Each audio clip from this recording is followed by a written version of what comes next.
This is Python's Paradise. This is your host, Greg Gilbert, aka the Python Hyena. And of course, I'm getting you on here early Skittles because boy, oh boy, you'll avoid me if I don't. Yes, this is Skittles here on this long weekend, Easter weekend here on March the 31st, 2024. Skittles, you celebrating Easter? No, no, no. He only looks for treats, not Easter egg. No. He's not ambitious enough to go after a bunny. Chocolate or otherwise.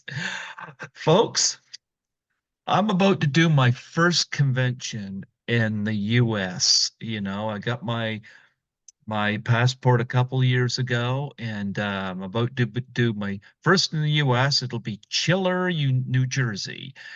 And of course, it'll be the fourth that I've done with Lisa Langlois from the movie Class of 1984, who has not only introduced me to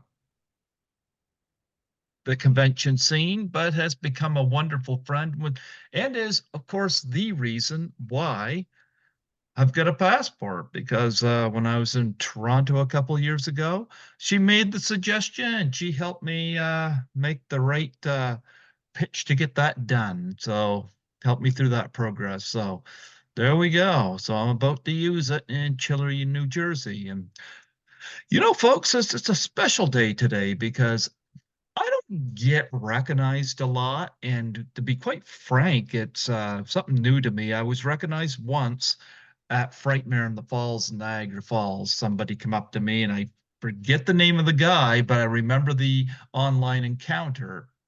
He had asked if I could connect him with John Copolos from the Breakfast Club, who's going to be at Chiller, by the way, and Belinda Belansky from The Howling. And he was successfully connected to both and thanked me for it. And I thought that was pretty cool. I didn't expect that, but it was nice. Well, I was on the Facebook page for Chiller uh, just this past week, and another individual had commented that he was a big fan of the show. And I'm always surprised when anybody says they're a fan of the show. And not that I don't do good work, it's just, I work as a cleaner. I clean for two companies right now, and that's what I did over the pandemic. I worked through that, and so I do this for fun. So whenever I do hear complimenting things, it does feel nice. But with that said, folks, I have an individual that's going to be at Chiller who will have some cool stories to share, plus his involvement also in the acting scene as well. Folks, I give you the awesome Andrew Gilmore. How do you do, Andrew? I'm good, Greg. It's nice to meet you. And as I said before, I've been a fan, and I'm honored to be on. So thank you. Yeah. Well, we'll sift through because I know your volume's a bit low, but that's okay. I can still hear you, so there you go. Okay, I'm trying to talk a little louder too. Okay, that's good. Yep. But nonetheless, you're going to be at Chile. You're going to be out there on the busy day of Saturday. Yeah. You know, why Saturday and not one of the less busy days? Well, because I can only be there one day, so I figured the longest day would probably be the day that would make the trip the most worthwhile. Ah, you know what? It is the longest day, isn't it? Yeah. I didn't take that into consideration because most times I just figured, that's what people got out. I always know Saturday was the busiest on these conventions, so So but we start late on Friday and close early on Sunday. So Saturday you'll get your money's worth. yeah. Well, I'm gonna be leaving here on Friday, early Friday, and I'll get there in the afternoon. I'm actually sharing a hotel with Charles Roseney, who who's going to be there. He's going to have a booth set up. He wrote the top 10 horror lists. So, and he connected me with Tara Buckman, who's also going to be a guest there. So, anyway, he and I are going to split a room right there in the hotel in Parsippany, New Jersey, where the event's being held. So, and Lisa Uh, had always suggested to me if I'm going to book a hotel, book in the place where the event is going to be, because then I can network with some of the performers when they're yeah, lounging around. And I learned that last year at Frightmare in the Falls, so that was a fun experience. yeah. I wanted to ask you, is this the first time that you've had a guest who's not a celebrity on the show? Yeah. Well, I'm happy to have you on here today. And anyway, when did you, I don't want to make this about me, but when did you first connect with my show? I was trying to remember. It's probably because you had Betsy Russell on, and I must have been Googling her, and I found the interview that you did with her. So Who that was was it? Betsy Russell.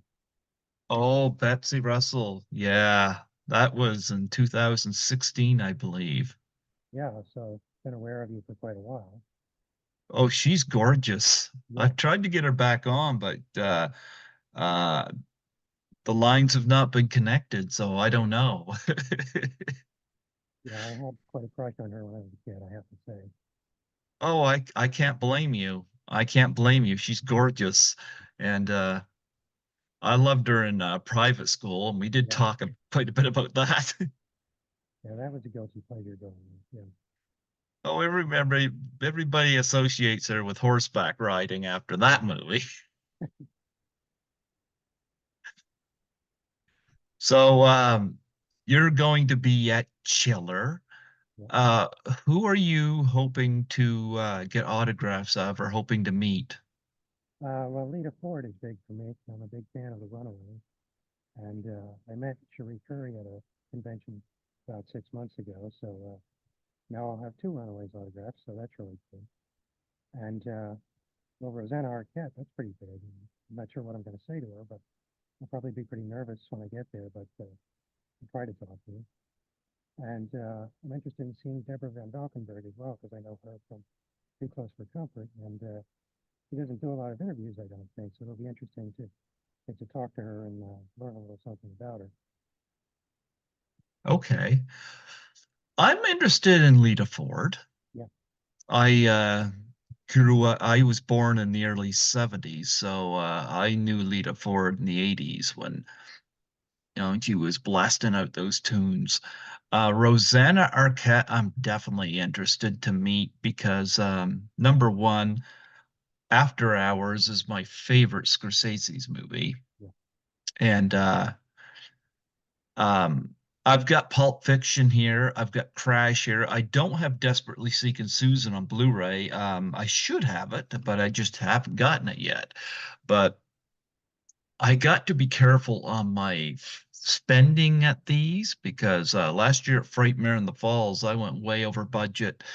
And where I'm Canadian, I got to go with American funds. So I'm only going to take so much cash with me. So where I'm going to be at Lisa's table all weekend, there won't be very many opportunities where I step away, and that could be a lifesaver for me and my finances there too. So yeah. that That's the that problem. You don't have a lot of yeah, opportunities. So, yeah.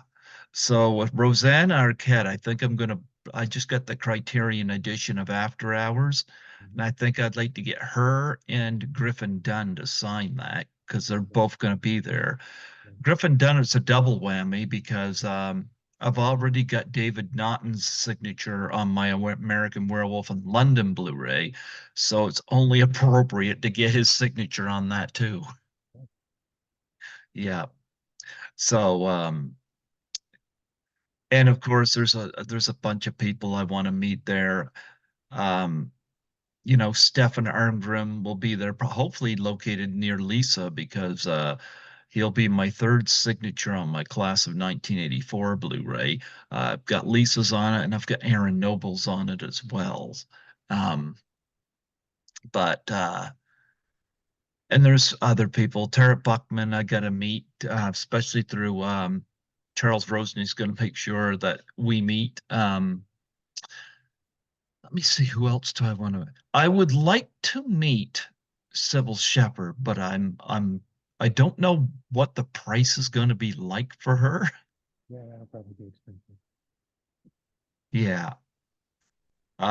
So I know they have the big event ones. Now they've said that they're only going to be there Friday and Saturday, but William Shatner is listed to be there Saturday, and Charo was listed to be there Friday and Saturday.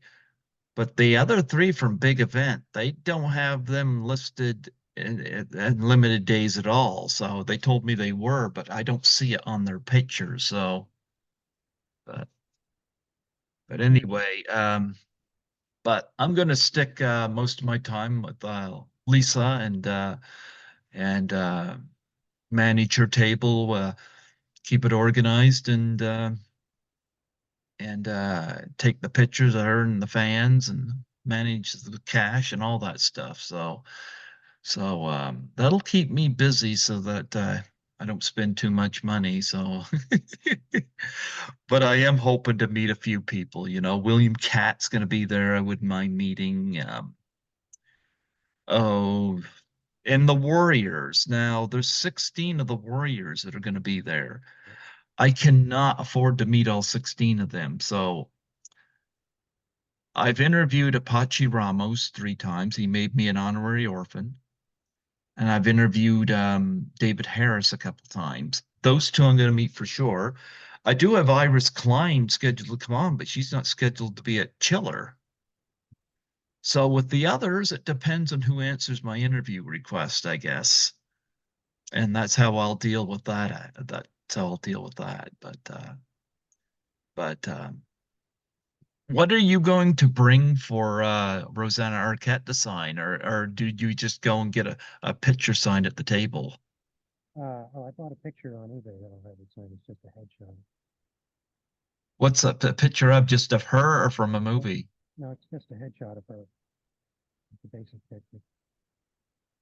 I've always liked Rosanna. Do you have a favorite movie she's done? Probably After Hours. I would probably be on that. I love After Hours. Yeah. Have you seen the Linguini incident with her and David Bowie? What's that? The Linguini incident with her and David Bowie? That's a good movie. Okay. Okay. I don't think I know that one. Oh, I would recommend it. What's it called again? The Linguini incident. Okay. I gotta look into that. Yeah, Rosanna Arquette with David Bowie sounds interesting. yeah.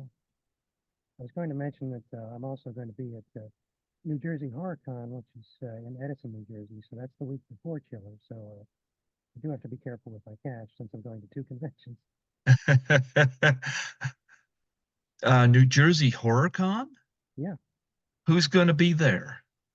Well, most of the people there are people I'm not familiar with, but the two names that stood out to me, one is Laura Birch, because Ghost World is one of my favorite movies. I And love American Beauty. She was in that. Yeah, yeah, and the other one is Gina Shock, the Go-Go's drummer. She'll be there. So I'm really excited to see her. I'm a big Go-Go's fan. absolutely, absolutely. Yeah, I'm noticing that there's a lot of bigger stars getting out to these conventions. I know William Shatner's done them for a while, but Yeah. I never thought I'd see the day when Sybil Shepherd or Richard Dreyfuss has done them in the past, and now you got Dabney Coleman doing his first Yeah. one. I'm even seeing now like Chevy Chase is doing these things. Like, do you think it has that maybe it's because they're getting into their twilight years, maybe they're not getting as much film work or whatever it is, and I would maybe this agree is with that. I'm not saying they're low on cash, No, I but would agree with maybe it's that. just something to get them out and around and do something fun. What do you think? yeah, I guess wanting to do something different, I suppose, at a later age. That would be it. Okay.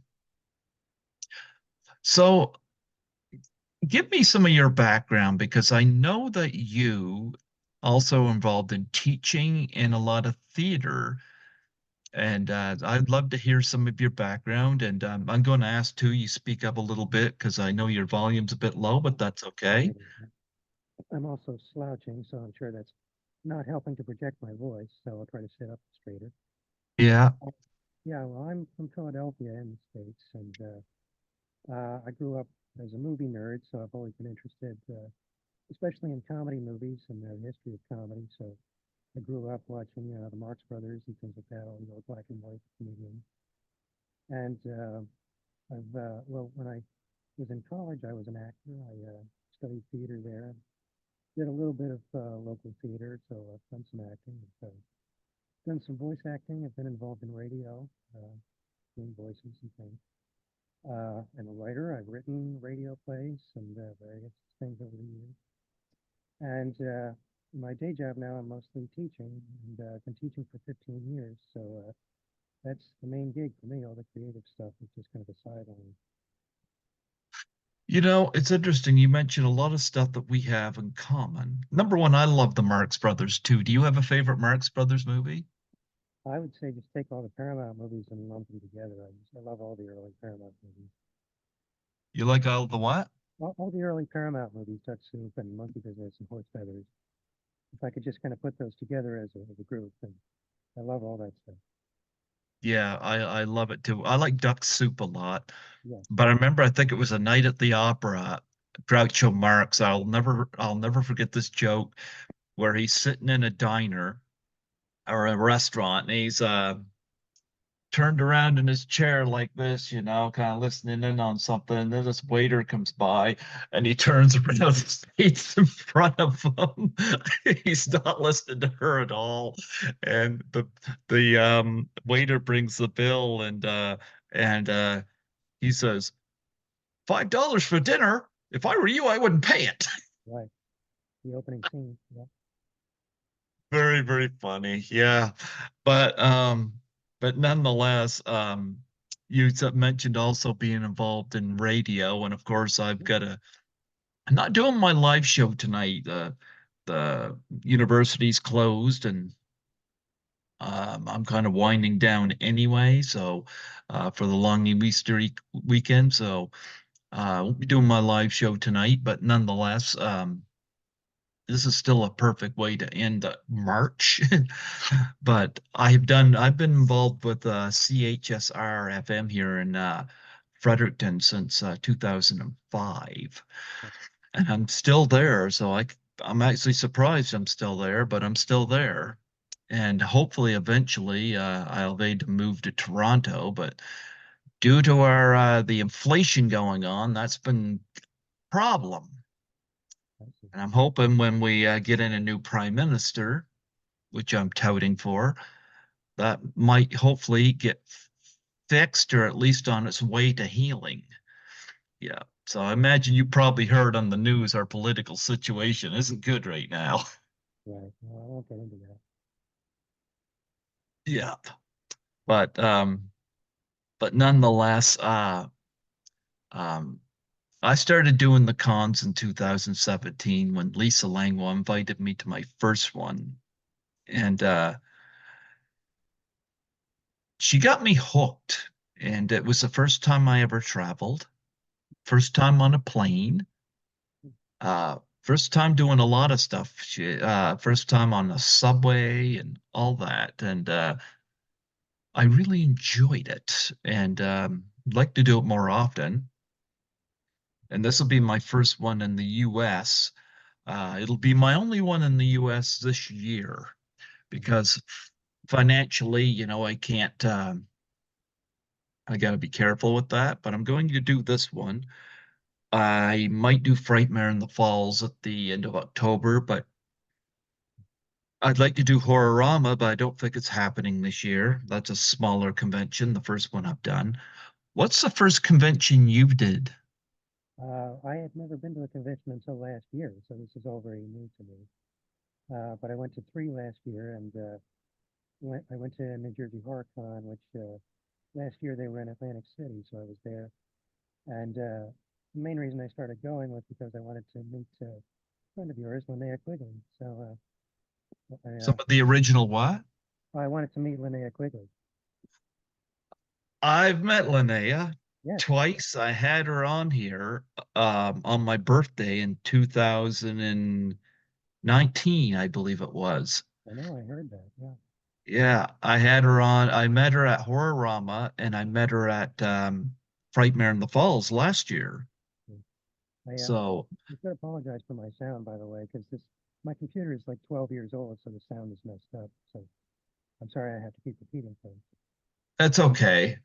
I've had guests who've had that situation before, so don't worry about it. Okay. But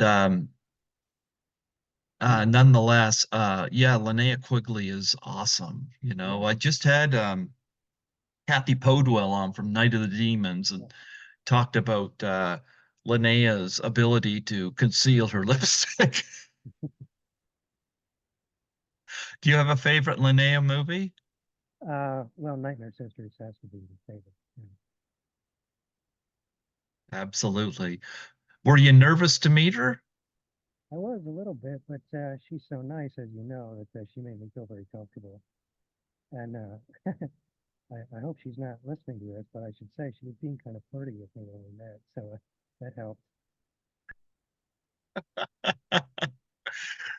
You know what? She is awesome. I know I got her to sign my Silent Night, Deadly Night Blu-ray, and I got her to when I met her at Horrorama back in 18. And last year at Frightmare in the Falls, I got her to sign my Return of the Living Dead. Yeah, So, and I've got some pictures signed by her as well. Um, so yeah, that was a cool meet. So, who else have you met? Share some stories here.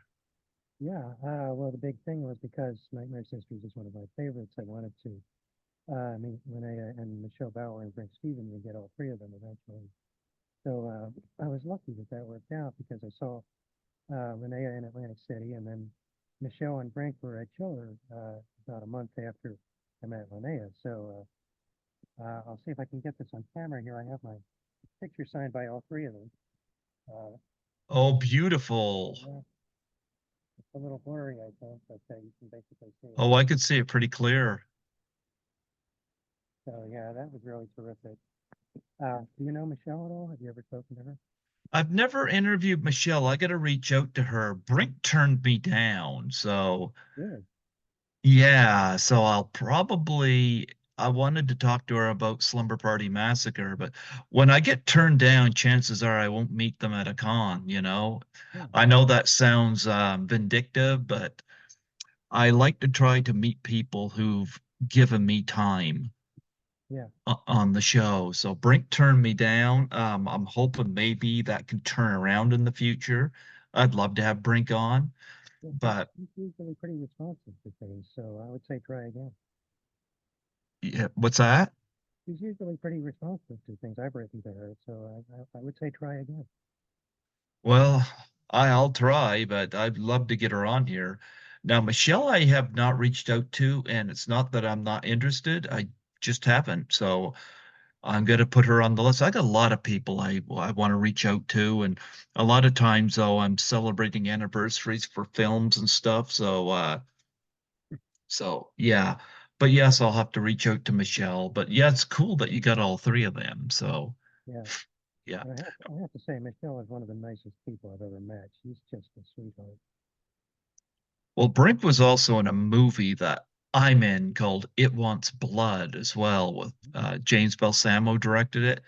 He, I'm not an actor.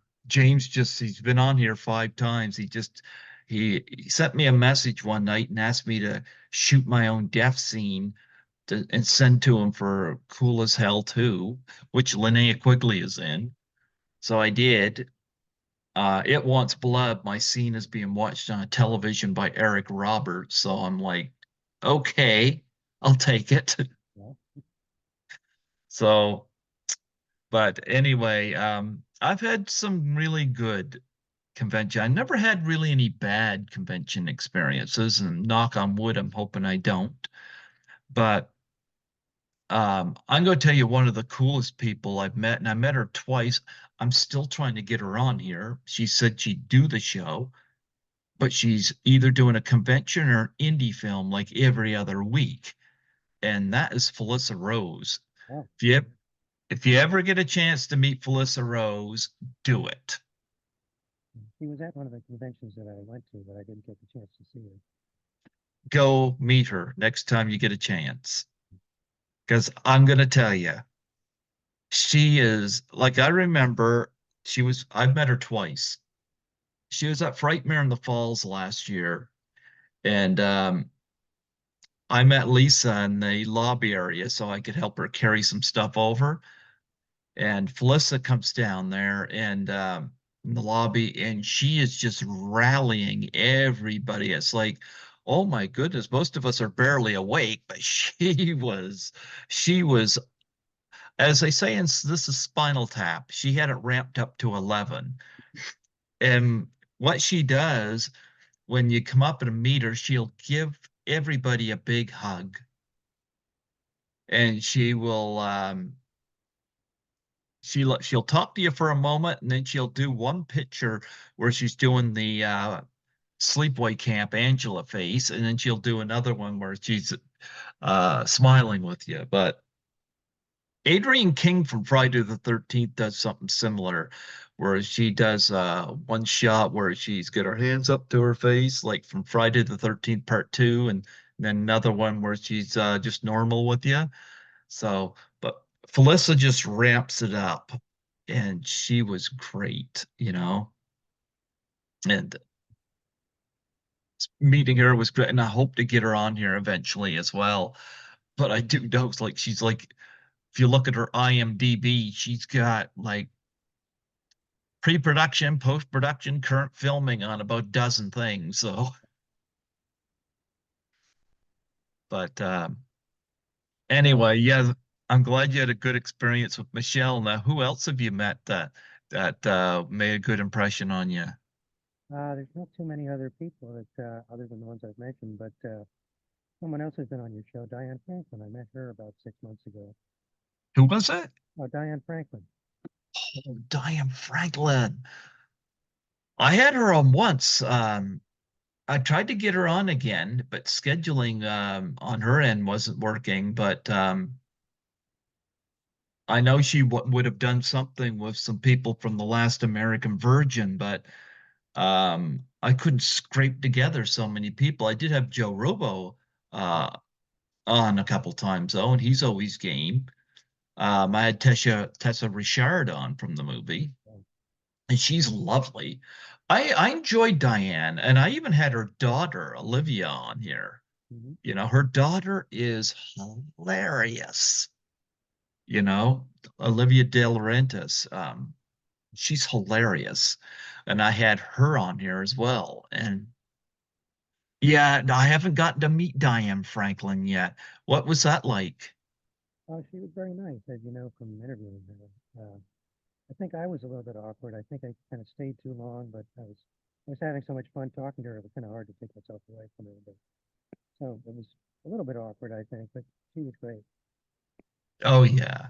Sometimes it's hard to know when to pull away, you know? Yeah. So I'm getting used to that because I've done four horror-ramas, three Frightmare in the Falls, one Toronto Comic Con, and this will be my first chiller. So I'm kind of getting the knack of it. I think the only thing I need to get control of is my spending, because at Frightmare in the Falls last year, I was only planning to meet so many people, and I ended up meeting 30.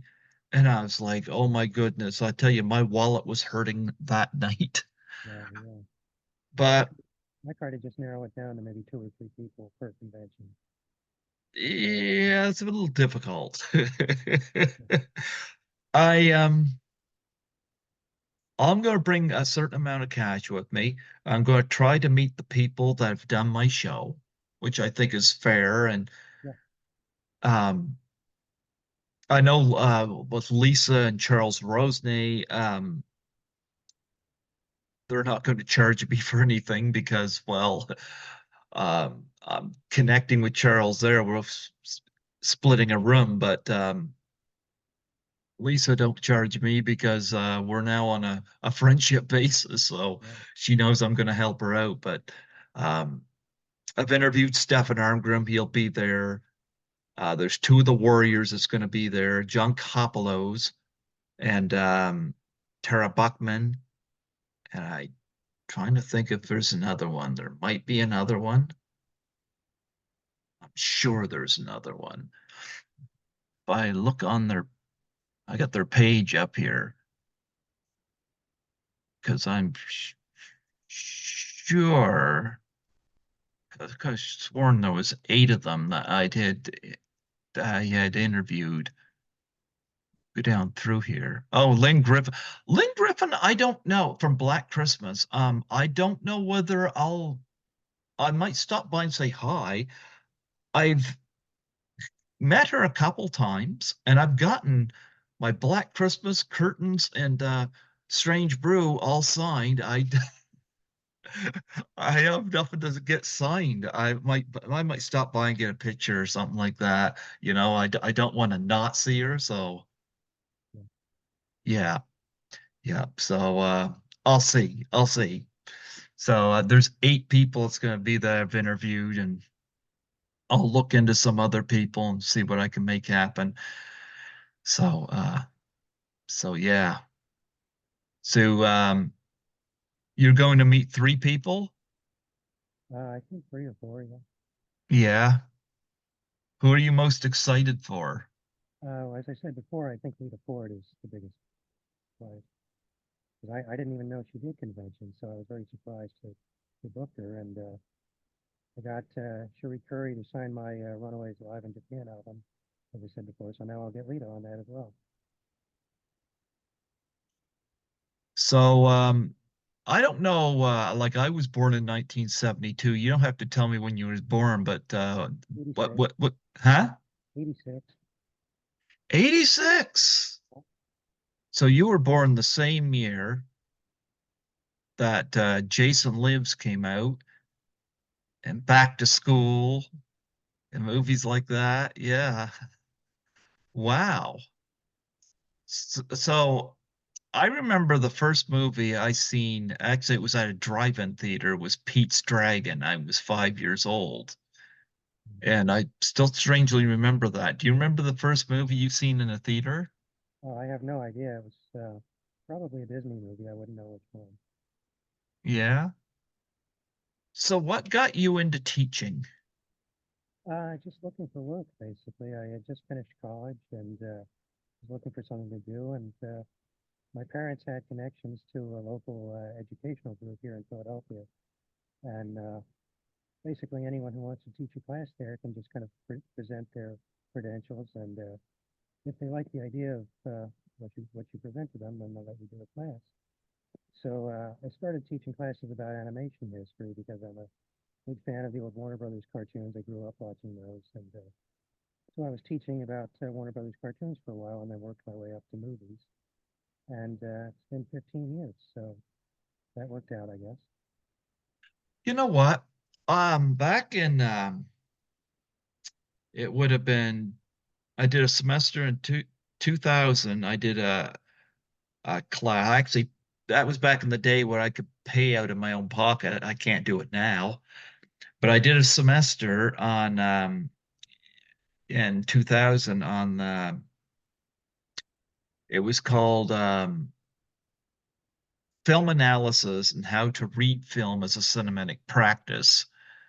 And I did that down at the UMB here, University of New Brunswick. And I we watched Citizen Kane and we watched the Battleship Potemkin in that class.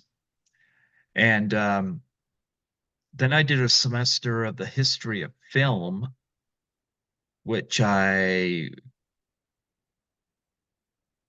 don't know whether it was early 2001 or late 2001. I think it was late, or no, it was early 2001. I did that course, and we watched a ton of films for the history of film class. I wrote a paper on Singing in the Rain, which was one of the films that we watched. We watched a lot of films during that class. That was my favorite of the three. And then in early 2002, I took a science fiction course, which I didn't know existed, but it was interesting in how it looked at these kind of films. And he stated there would be no Star Trek or Star Wars as part of the class, which, but we did watch a lot of interesting sci-fi films, like we watched 2001: A Space Odyssey, Metropolis, we watched Blade Runner, Forbidden Planet, 12 Monkeys, Terminator, we watched that. Um, so many. We watched THX 1138, all kinds of sci-fi movies. It was tremendous. And that was I took those three. So I'm assuming I should give credit to my film professor, Barry Cameron here. I'm assuming he's retired now, but uh, but nonetheless, he was my professor. Uh, Knew a lot about films, and history of film class. We watched Raging Bull. That was one of the ones we watched as well when we talked about modern cinema. But nonetheless, I'm assuming you do something very, very similar, except you also teach animation and you teach movies as well. Is there any particular uh, aspect of movies that you teach people? Well, because I've been doing it for so long, I've covered a lot of different subjects, but I mostly teach senior citizens. That's who my classes are marketed to. So I really specialize in the black and white movies, 1930s and 40s. Love Uh, it. yeah, that's really, I mean, those are the movies I enjoy the most as well. So I'm happy that I get to teach them and share them with people. And the thing for me is I try to avoid the cliches because, everybody's seen Citizen Kane and Casablanca and those kinds of movies. So there are all kinds of obscure movies out there from that time period that nobody's ever seen. So I like to try to show things that nobody's ever seen before, and that's how I feel like I'm really doing my job as an educator, to expand people's knowledge instead of just showing the same things that everybody else shows. What movies have you shown them? Well, for example, there's a comedy team from the 30s that I don't know if you would have heard of. They were named Wheeler and Woolsey. Does that ring a bell at all? Who was it? Oh, Wheeler and Woolsey. Does that ring a bell at all? No, actually, I don't. I know a lot of movies from the 30s and 40s, you know, Yeah, like, those. yeah. Oh, were you going to say something? Huh? Oh, was I interrupting you? Go ahead. No, no, go ahead. Keep going. Oh, I was just using that as an example. Wheeler and Woolsey were a comedy team who were popular in the 30s and made a whole bunch of movies, and pretty obscure now, but I happen to like them, so I show them sometimes. Um, Trying to think of what else. I just, you know who Ernst Lubitsch is, the director from 30s and 40s? Who is it? Ernst Lubitsch, who was a German director. Does not ring a bell. Oh, he was pretty well known back in the day, I guess. But he did, if you know the movie Ninotchka with Greta Garbo, that was Lubitsch. I'm familiar with Greta Garbo. Oh, well, I'm a little over Yeah. your head here, maybe. But I just finished doing a course on Lubitsch's films, and he made a lot of comedies in the 1930s and 40s, and that went over pretty well. Well, I know from the 30s, that was when, of course, the talkies started in 1927 when El Jolson was in The Jazz Singer. And that was one we watched in our history of film class. But in the 30s, I know it was hard on a lot of silent stars Mm, because they had a hard time translating to talkies. I thought Buster Keaton was brilliant. yes, I love it. We watched Sherlock Jr., the general. I mean, he was brilliant. Um, but he suffered from the talkies, and so did Charlie Chaplin. But he did two of his most well-known silent films in the 30s. City Lights, I think, is his masterpiece, and he did that. And the last silent film I think he did was Modern Times.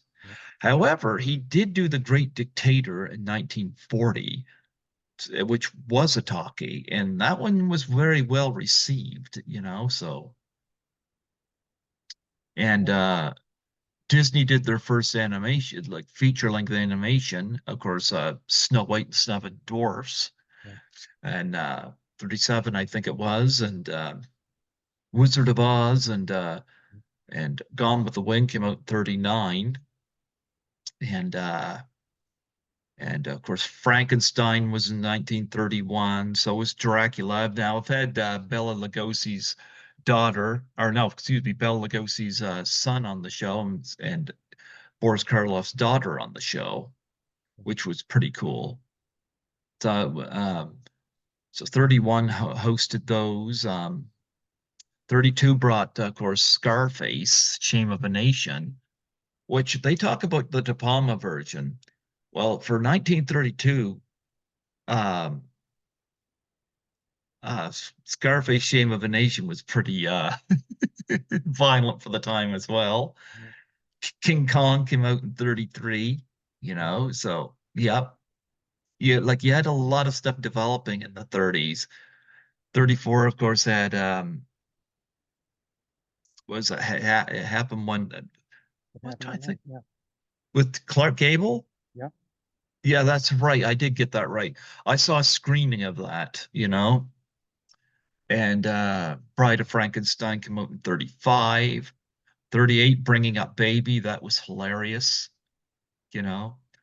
The 40s, that was when one of my favorite directors started doing films in America, Alfred Hitchcock. yeah, Alfred Hitchcock changed the way I view movies after attending a midnight screening of Psycho in 1996, and it changed the way I look at movies. And of course, he did Rebecca in 1940, and so and of course, 41 had Citizen Kane, The Maltese Falcon, and went on. You had Casablanca from there, and Phantom of the Opera, and you had a lot of Disney films come out in the 40s, like Dumbo and Pinocchio and whatnot. And Hitchcock did Spellbound. I yeah, still remember the drinking the milk scene, yeah, and Notorious. It's a Wonderful Life came out in 46, one of the greatest movies ever, I think. So you hit the market. There's a lot of great stuff come out then. yeah. Yep. So what drew you to films back in the 30s and 40s? That's really what I grew up with, I guess, because my parents used to bring home VHS tapes of old movies and show them to me, and it's just what I was raised with. So I guess, a lot of people now look down on black and white movies and think Oh, they're I really don't. boring. Yeah, I know you don't, but I guess people younger than us probably do. Well, a lot of people younger than us are not educated on it. Right. Well, that's what I mean. Yep. But, yeah, I just Like thought, uh, oh, go ahead. like I remember in our history of film class, we watched The Cabinet of Dr. Caligari, and everybody marveled at it, and that came out in 1919 or 1920 or something like that, and we just marveled at what they were able to do back then, and I think people need to learn to look at movies from when they were released and look at it from that point of view, because if they're basing movies on today, then it's a very unfair advantage, especially since there's a lot of stuff with CGI done today. A lot of it makes the film look even cheaper. Right. I like the practical stuff, but yeah, um, I like a lot of films from that time, and I love a lot of films from the 1950s. My favorite Hitchcock movie came out in the 50s, which was Rear Window, you know. And of course, through Hitchcock, I was introduced to James Stewart and Cary Grant, And ultimately, one of my big crushes at that time, Grace Kelly. Oh yeah, Oh yeah, And I got looking at their movies and it expanded me to other areas. Some Like It Hot, Marilyn Monroe, one of the funniest movies ever made. I like a lot of movies from the 60s and 70s, 80s. Like I can go on. I could pick movies from every decade yeah, that I love. But I really hate it when people um base whether they'll see a movie when it was made. Intelligent viewers, and I use that word loosely because I don't want to call anybody stupid, but intelligent viewers will, if they look at a movie from the 30s and 40s, they'll know what they're getting into, and they hopefully will be able to appreciate, this is what they were doing back then. That was pretty friggin' progressive for the time. There's stuff that Buster Keaton did in Sherlock Jr. that I don't know how he did it. right, Today they just do it digitally. Ooh, no problem. He didn't do it digitally. right. Yep, it was very clever. And yes, we've seen many vampire movies. My favorite being Fright Night, the original. Yeah, But you got to marvel at Todd Browning's Dracula. Everybody remembers, outside Christopher Lee, everybody remembers Bela Lugosi playing yeah, Dracula. And look at the makeup job done on Frankenstein, the Frankenstein monster, or the Wolfman, when those came out. That took a lot of skill to do. So I'd like to think viewers would be open to appreciating that. yeah. Yeah. So how long have you been teaching? I mentioned before it's been 15 years. I started when I was 23. I think.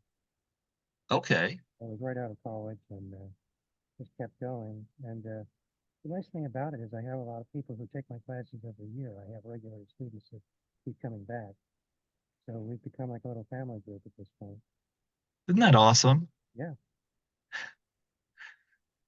And these ones that keep coming back, were they schooled on these kind of films beforehand, or did you introduce them to these films and they just Well, kept coming back because they loved your teaching method and wanted to learn more about it? well, hopefully they keep coming back because they like my teaching method. But as I said, I mostly teach senior citizens, so they grew up seeing the movies that we would call older movies now. So they had some familiarity with it, but because I show movies that nobody's ever heard of, they come to see something different, I think.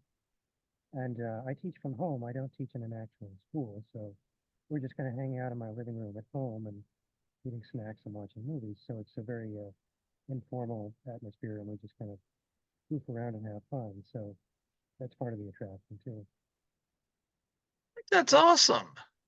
Yeah, I it's think fun. that's awesome. I think it's great that you do that, and it gives them something to look forward to too, if it's senior citizens. Yeah, I think that's awesome. Well, I appreciate Um, that. huh? I appreciate that. Thank you. Yeah. It's kind of like I gotta say, I appreciate the fact that you had said some very kind things about this show. I don't get that a lot. A lot of times the guests thank me for having them on the show, but it's very rare when I hear from somebody that goes to the cons who listens to my show. So I'm very humbled that by your words and your encouragement. It meant a lot to me. And I looked at your profile and I was like, he teaches and he does plays and stuff like that. I was like, he's got a story. And plus, convention stories is always fun too. Let's talk about doing plays. Uh, have you been doing plays like since being out of school, or Or do you Uh, still do plays? well, I don't have that much experience actually, but what happened was I was a theater student in college, and I did some little workshop pieces there and things like that. I was on stage a couple of times. I never really did a big play when I was there because I auditioned for things and didn't get them, and that's how it goes. Hmm. But then after college, I met somebody who was a writer and producer who did dinner theater in Philadelphia, and so I did a couple of dinner theater plays, and that was fun. And well, I had a falling out with the people I was working with, so that didn't last long, but it was fun while I was doing it. And then after that, I just kind of got involved in teaching, and haven't done a lot of theater since then. But I also, as I said, I'm involved in radio as well. So I've done radio plays and written Talk radio about plays. that. Yeah, I've been doing radio just well, I started just goofing around with a tape recorder when I was a child. My parents gave me a tape recorder, and I was just doing funny voices and goofing around with it, and that turned into because I'm an only child. My parents were basically my playmates when I was growing up. So my parents and I would just make up games and things, and my father and I started uh, improvising stories on this tape recorder, and that turned into a regular thing, and we started developing characters that we would do, and we just kind of just to entertain ourselves. We would just make up stories, and that was how that all kind of started. And then we did that pretty much all through my teenage years, and then when I was getting too old to do that, I started forming an improv group with some friends of mine, and we did radio improv for a few years, and we had a group that would meet every week and do routines, and then that kind of well, we did that for a few years, and that kind of fell apart. And then I started writing scripts for various shows, and sorry if this is a little long-winded, but No, go ahead. yeah, well, I have a couple of projects that I've done. This is going back about 10 years, I guess. One was I did a show called Radio Vaudeville that was me and a couple of other actors and doing these sketches that I wrote, and it was about an hour-long sketch show that we did with an audience. I booked a venue to perform it, and it was just a one-time thing that we did, but that got a pretty positive response. And the other project is I have a series that I do with my friends, which is called Speed Laughs, which is a serialized radio comedy show that I've done, and started that about 10 years ago, and we've done 4 seasons of it, which are all on YouTube, so you could check that out if you're curious. So that's kind of the long version of my radio career. So I've done various things over the years, just in terms of radio comedy. So there you are. That's awesome. I do a show at the, as I mentioned, CHSR FM here in Fredericton, and it's at the university, so it's not that, it's college radio, and I should mention I did college radio too. I was at Arcadia University in Glenside, Pennsylvania. I was a DJ for 3 years there. yeah, it's fun, because you don't have to play a typical top 40 and stuff. Like down there, we get a variety of people with different, like mine used to be a film review show, Mhm. and now it's I play my interviews, so it translated to that because I've been down there since '05, and the first 10 years was me doing uh sharing film reviews and playing music, and now I play my interviews, and I find that's a lot more exciting for myself and the listeners than me reading off film reviews. And but we got people down there. We got there's a book club show down there. There's a blues music show. We got a heavy metal show down there called the Crazy Train. We have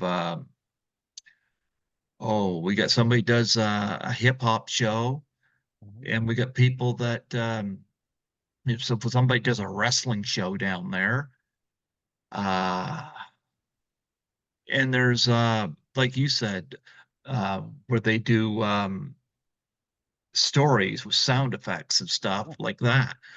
there's that kind of variety down there. That's one of the beauties of college radio. Yeah. It's not so formulaic, and you log in there and you don't know what you're getting, and it's pretty much 99.9% of the time you're getting something very different and educational and good. Yeah. Now, you mentioned your dad doing these recordings and stuff with you. I'm assuming you had a wonderful relationship with your folks growing up. Yeah, well, I'm still living at home, so I'm still with them, and they've had some health scares recently, but they're doing okay. And yeah, always had a good relationship with them, and what can I say? They've just been very kind, loving parents. Thank God for that. You know what? I know I've heard a lot of times, and this is starting to change now, especially due to the economy being what it is and inflation being what it is. People used to look down on people who still lived with their parents. I lived in my parents' home for 47 and a half years. And I was actually the last one to leave it. My dad, God bless him, he passed away in 2022, but he worked for the telephone company here for 30 years. And dad was he was a workaholic. And my grandfather ran a spring water plant.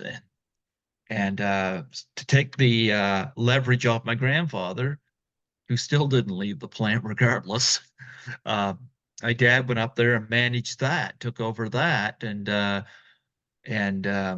did that up there until he couldn't do it anymore. My dad just couldn't stay still. But um, but my dad always told me as long as I need a place to stay, I'm welcome to stay there.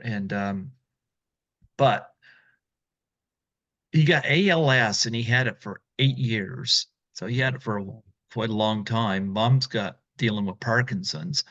So there come to a point where they had to move into my parents' old, or no, my parents' old, my grandparents' old house because there was less stairs.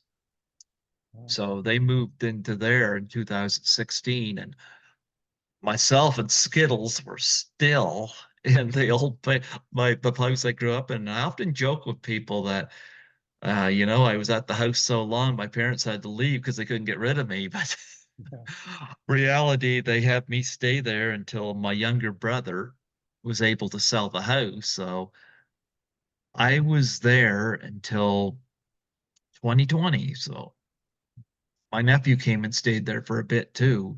And so here. I came here in April 2020, and now I'm just living in this little apartment. But one of my ambitions is I'd like to move to Toronto. That's because I fell in love with Toronto. So hence my Toronto background behind me. Um, but nonetheless, that's my story with my folks and miss Dad, but he's in heaven right now. And I spoke to Mom this morning. So yeah, and my grandfather had Parkinson's, so I know that's a tough battle. So I'm sorry to hear that. yeah. Yeah. Well, I find like I'm going to be 52 this year, and I find after you hit 50, you start falling apart. I had a root canal earlier this year, which I didn't enjoy having to pay for. And then I had a retina operation, which Oh, my gas bubbles, it should be gone by the time I go to do this trip because it's down quite small. Like looking at the computer, I can't see the details of your face, but I can definitely see the outline of your head and the white, and I can see stuff that's on my shelf, and I can see my hand pretty clearly in front of me. yeah, So, I told you on Facebook, I've been through that myself, so I know what you're talking about. yeah, so that's what I've been battling. But anyway, nonetheless, I think it's wonderful you have that relationship with your parents, and like I said, I don't fault anybody who still lives with their folks. A lot of times in this climate today, people have no choice. And quite frankly, if you have loving parents, they probably love having you around. Yeah, well, I have disabilities, so I have to live with them for that reason. Well, here's another thing too. Um, like I had learning disabilities growing up as well. Nobody thought I'd be to live on my own. Well, here I am. And but nonetheless,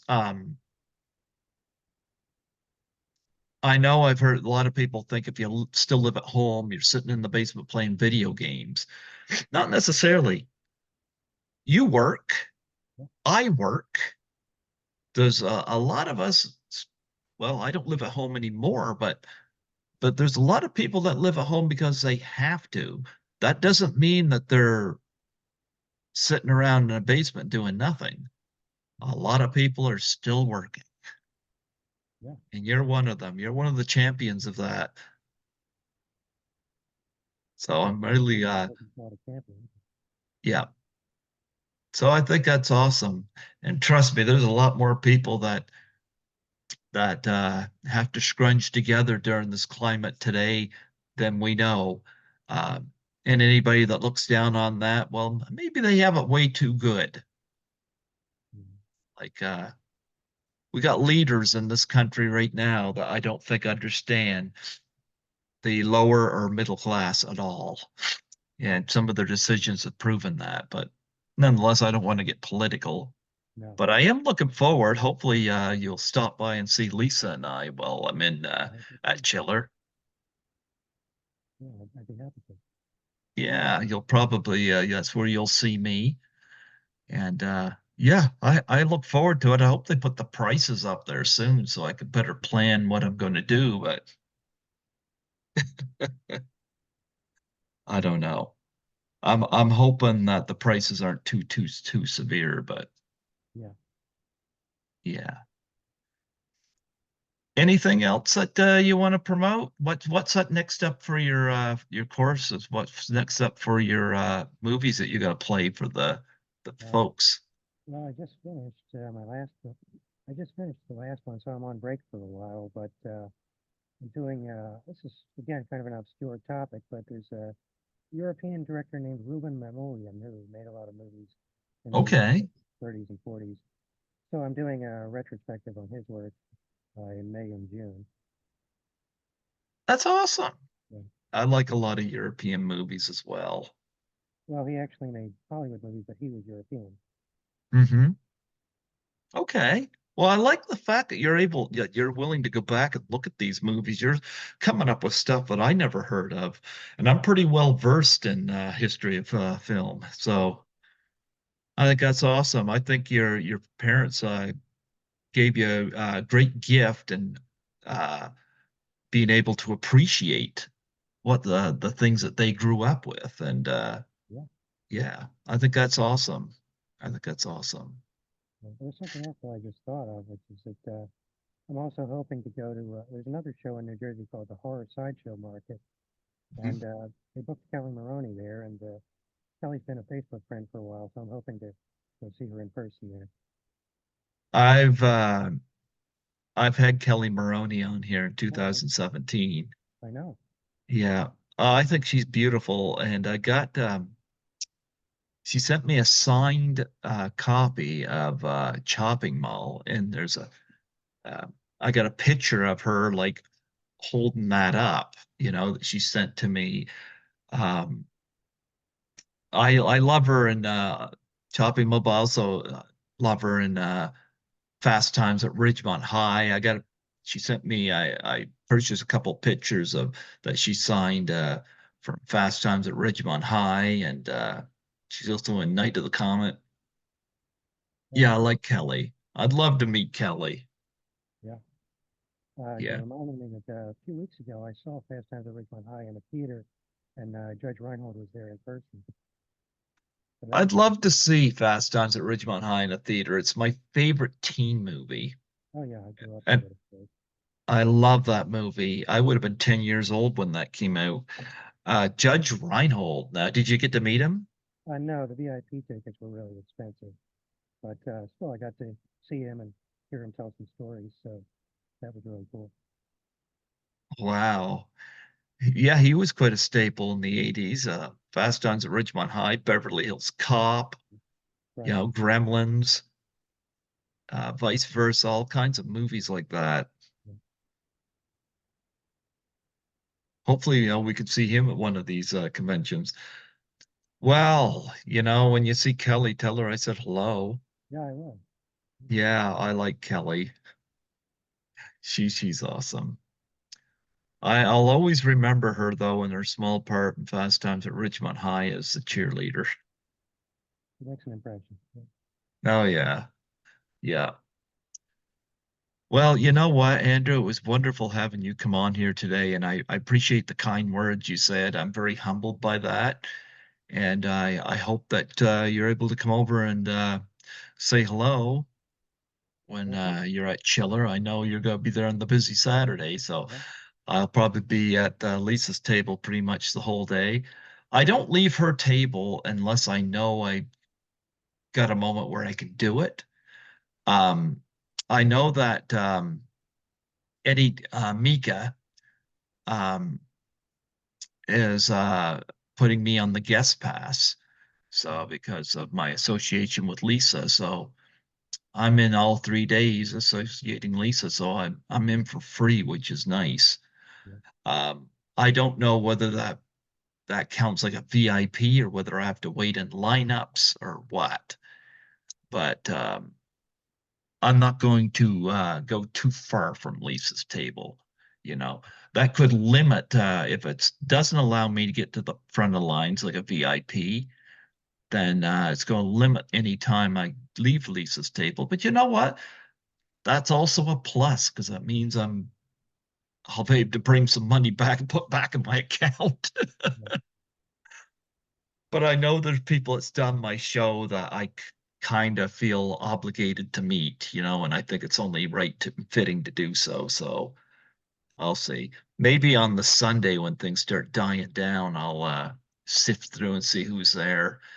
Maybe I might not meet Sybil, but maybe there'll be another time, and you know, uh, I'm gonna have a great time anyway because I always have a great time when I'm doing these conventions with Lisa. So it's always a blast.